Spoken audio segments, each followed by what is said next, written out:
Party का अकेला, लेकिन मेरे हाथ में है संविधान का पेला। मैं तो हूँ आपका सच्चा चेला, मैं तो हूँ आपका सच्चा चेला, मुझे मत छोड़ो अकेला। मैं तो अन्याय के खिलाफ लड़ा हूँ, इसलिए आपको बधाई देने के लिए यहाँ खड़ा हूँ।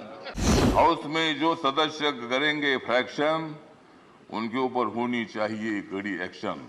मेरे पार्टी का मुझे लोग पूछते हैं कि तुम्हारा पार्टी का एक भी लोकसभा में मेंबर नहीं है, तो भी आप मंत्री कैसे हैं? तो मैंने बोला, आप माननीय नरेंद्र मोदी जी को जाकर पूछो। आदरणीय महोदय, मैं तो अन्याय के खिलाफ लड़ा हूं, मैं तो अन्याय के खिलाफ लड़ा हूं, इसलिए आपको बधाई देने के लिए यहां खड़ा हूं। आपका अनुभव बहुत ही बड़ा है, आपका अनुभव बहुत ही बड़ा है, इसलिए आपने संघर्ष का पहाड़ चढ़ा है। मेरे पार्टी का मैं हूं अकेला, मेरे पार्टी का मैं हूं अकेला, लेकिन मेरे हाथ में है संविधान का पेला। मैं हूं मेरे पार्टी का अकेला, लेकिन मेरे हाथ में है संविधान का पेला।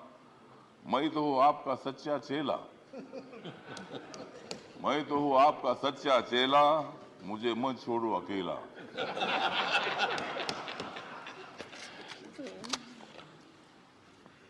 जिन्होंने उपराष्ट्रपति का सर किया है गढ़,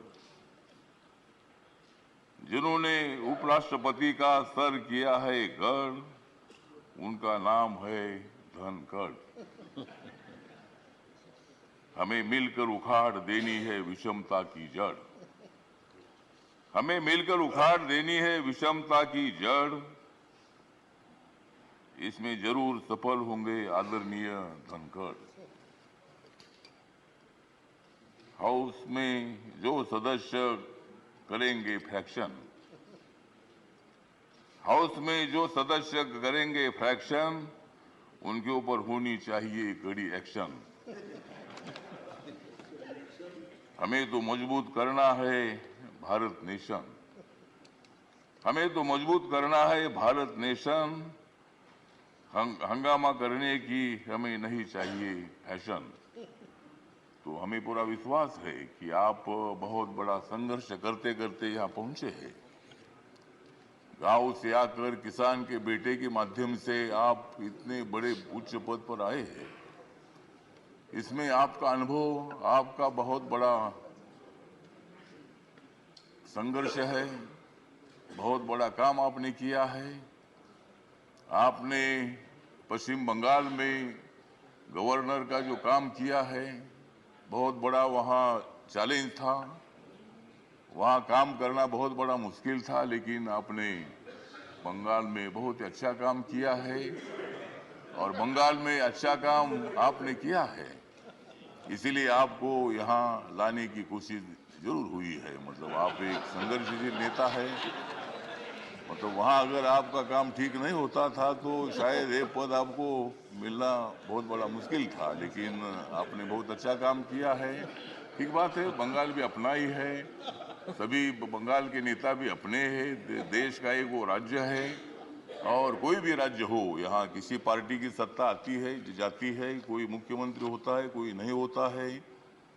कभी हम भी मतलब 3 बार सांसद रहे लोकसभा में और मैं शिरडी में मैं हार गया, लेकिन मैं घर में बैठा नहीं, मैं घूमता रहा, मैं कांग्रेस पार्टी के साथ रहा। कांग्रेस पार्टी के मेरे सभी दोस्त हैं, समाजवादी पार्टी के मेरे दोस्त हैं, कम्युनिस्ट पार्टी के मेरे दोस्त हैं और अभी बीजेपी के मेरे दोस्त हैं। मैं सब बीजेपी के साथ में आया हूँ और भारतीय जनता पार्टी के साथ मैं इसलिए आया हूँ कि मुझे शिरडी में हारा गया, मुझे मंत्री ने बनाया, फिर मैं उधर क्या करूं। तो इसीलिए मुझे मतलब कांग्रेस पार्टी को छोड़ना पड़ा और मैं नरेंद्र मोदी जी के नेतृत्व में सबका साथ सबका विकास दिख रहा है सारा प्रकाश, मतलब ये जो प्रकाश दिख रहा है, तो नरेंद्र मोदी जी के नेतृत्व में मैंने निर्णय ले लिया कि मैं बाबा साहब अम्बेडकर जी का अनुयायी हूँ। बाबा साहब अम्बेडकर जी ने सत्ता में आना चाहिए बताया है, मेरी अकेली पार्टी सत्ता में नहीं आ सकती है, इसी के साथ मिलकर ही सत्ता में आ सकता हूं। और मेरे पार्टी का मुझे लोग पूछते हैं कि तुम्हारा पार्टी का एक भी लोकसभा में मेंबर नहीं है, तो भी आप मंत्री कैसे हैं? तो मैंने बोला, माननीय नरेंद्र मोदी जी को जाकर पूछो, मतलब मैं कैसा मंत्री हूँ। मतलब मैं अकेला हूँ, लेकिन मेरे पार्टी के लोग पूरे देश भर में है। नॉर्थ ईस्ट में मेरी पार्टी, सभी पार्टी है, और मुझे बोलने का मौका दीजिए। मुझे मालूम है कि आप बहुत अच्छे आदमी हैं, और मैं आपको, हाँ, आप मुझे हर बार बोलते थे कि हमको कविता सुनाओ। अगर आप मुझे ज्यादा बोलने के लिए देंगे तो मैं कविता सुनाऊंगा, नहीं तो एक भी कविता नहीं सुनाऊंगा। तो ठीक बात है, तो इसीलिए मतलब कविता सुनाता भी रहूंगा। और आप एक अनुभव है, तो इसीलिए अपोजिशन को भी आप मौका दीजिए, हंगामा करने के लिए मौका दीजिए, लेकिन एक आधा दिन हंगामा करने के लिए मौका दीजिए, दूसरे दिन एक्शन होना चाहिए, और हाउस का काम भी मतलब चलना चाहिए। तो इसीलिए आप एक सर्वोच्च हाउस के आप चेयरमैन बन गए हैं। इसीलिए मैं, मेरी जो आरपीआई है, रिपब्लिकन पार्टी है, गरीबों की पार्टी है, दलितों की पार्टी है, इस पार्टी की तरफ से मैं आपके साथ हूँ। मैं हमेशा आपको साथ देता रहूंगा, और आप मुझे बोलने का मौका देते रहो। जय जय भीम, जय भारत।